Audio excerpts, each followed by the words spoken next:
Part 3 of video series 1, Laying the Foundation, we're going to go over domain and object modeling. In layman's terms, that's basically how in the hell do we make sense out of this situation. So in the previous video, we talked about the concept of tags, and a tag is just an individual signal, time series, and a value. And there are hundreds of thousands of tags potentially in your system if you have a lot of sites. So it can be very confusing from a user-based perspective, and this is my 1.5-year-old son Camden. When he was about 3 months old, I introduced him to Bazefield, and this was his first look. And if you just have to look at tags all day, you're going to be pretty damn confused. So we want to make it easier than that. So what we do is we take really this level of signals and this group of signals, and we need to normalize it in some repeatable fashion and group like tags alike. So we take this left situation, which is just a globe of uncontextualized tags, and we group the tags by what we call object or by asset. So each wind turbine will have a group of tags that corresponds to it, things like the active power or the wind speed, etc. Each inverter will have a set of tags that is designed to go with it, like the irradiance and the active power and certain recombiner level data.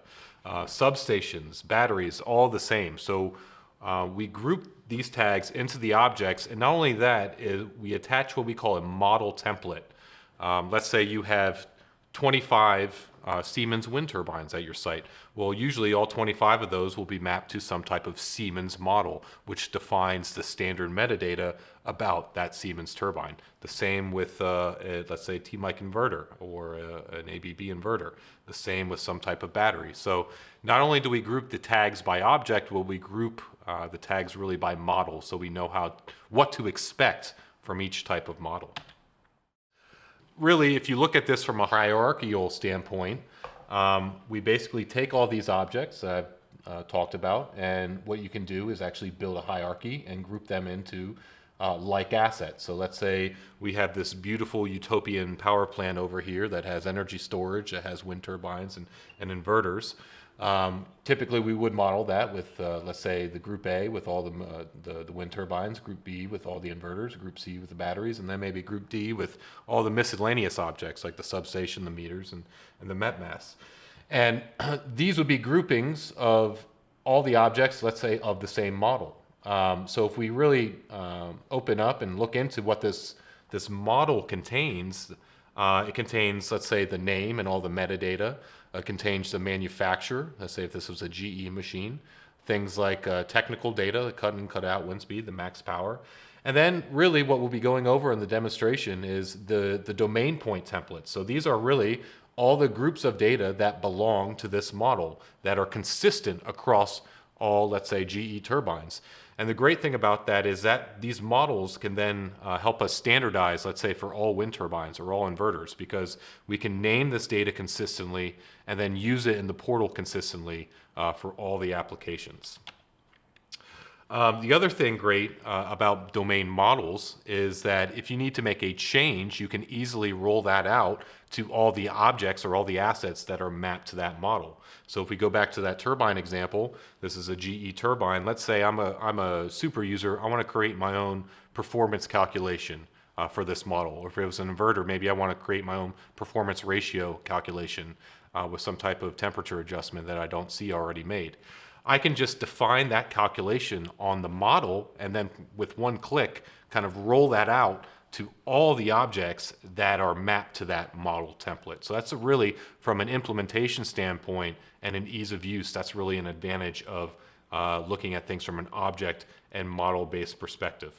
So now let's give you a solution demonstration going over domain models and specifically how we do some of that. Okay, now that we're back in our portal, let's show you where domain models exist and how you can edit them and utilize them to make calculations and roll them out to different assets.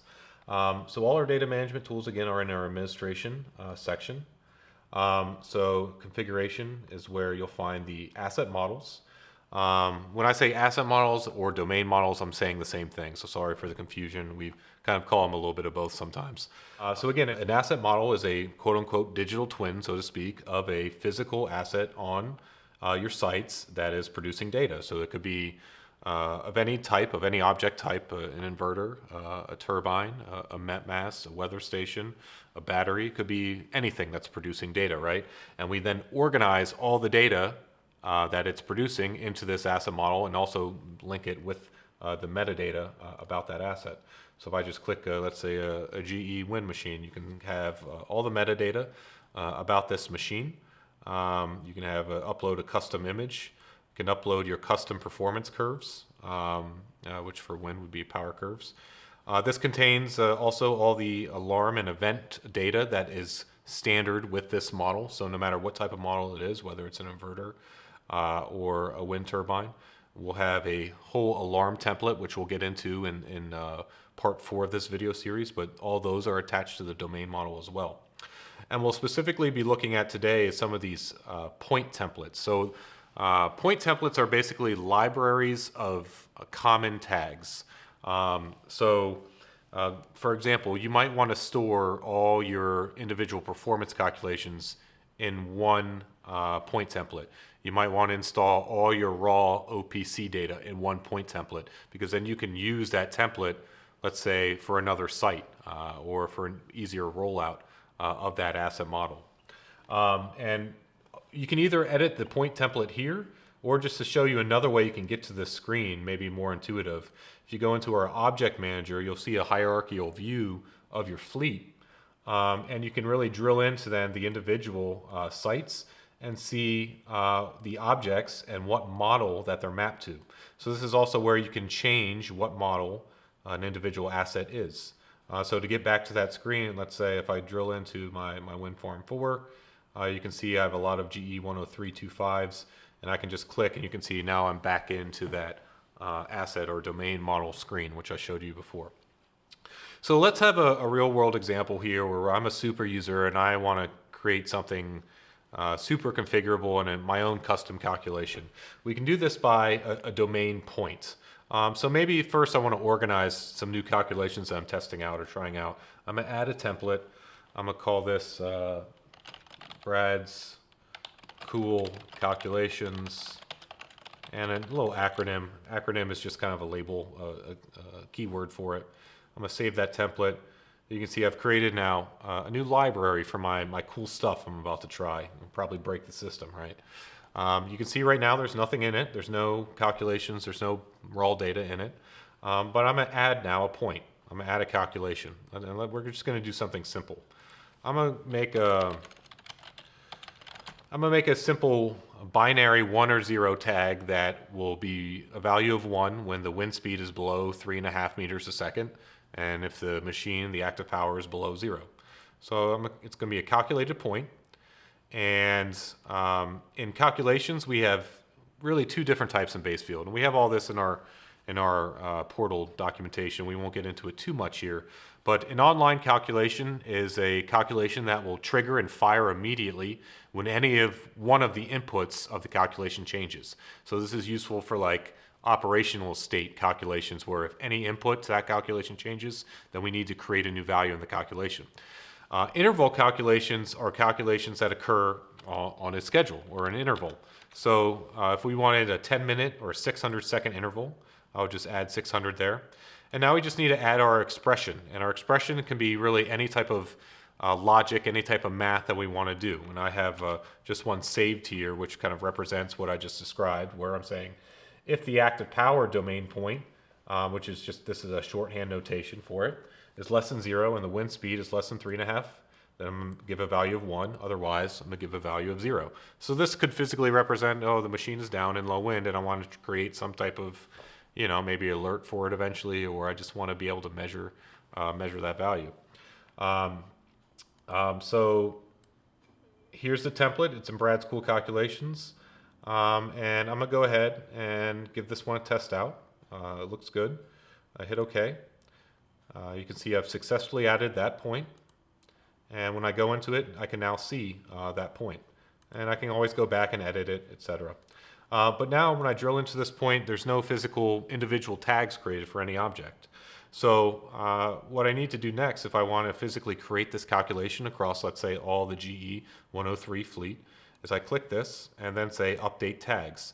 Now I can either update all of the machines of the same model, or maybe I just want to update a subset. Maybe just let's just choose all the assets, all the GE assets of wind farm 4.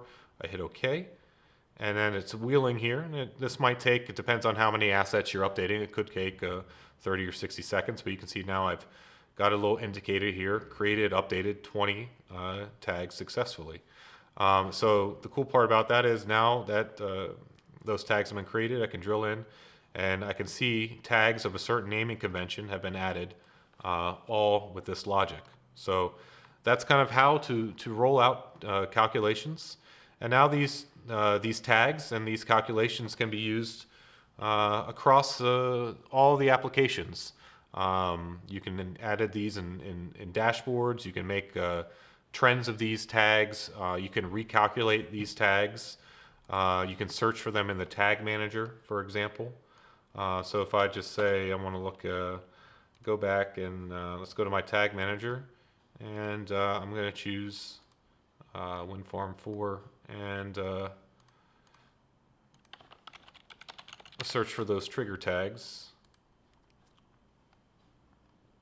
You can see this is the trigger tag that was just created, and the calculation and all the attributes are stored. So this is cool now too, because I can then recalculate this tag, create historical values. So I can say, you know, I want to recalculate this for the past 10 days.